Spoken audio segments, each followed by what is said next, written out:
नेपाली कांग्रेस पार्टीको विशेष महाधिवेशन सम्पन्न भइसकेपछि एउटा राजनीतिक दलले आफूले गरेको गतिविधिको सन्दर्भमा निर्वाचन आयोगलाई अद्यावधिक गर्नुपर्ने हुन्छ। नेपाली कांग्रेस पार्टीको विशेष महाधिवेशन सम्पन्न भएर त्यसले देशको लागि आजको सन्दर्भमा विभिन्न दृष्टिकोणहरू पारित गरेर सँगैमा नेतृत्व पनि परिवर्तन गरिसकेको जे अवस्था हो, जे वस्तुस्थिति हो, त्यही विषयलाई चाहिँ आज निर्वाचन आयोग समक्ष लिखित रूपमा पनि मौखिक रूपमा पनि नेपाली कांग्रेस पार्टीको जे अद्यावधिक भएको अवस्था छ, नीतिको नेतृत्वको समग्रतामा जे अद्यावधिक भएको छ,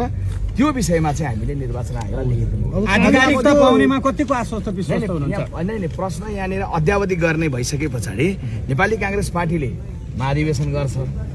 नेपाली कांग्रेस पार्टीले महाधिवेशन गरिसकेर नीति लिन्छ, नेपाली कांग्रेस पार्टीले महाधिवेशन गरिसकेर नेतृत्व परिवर्तन गर्छ,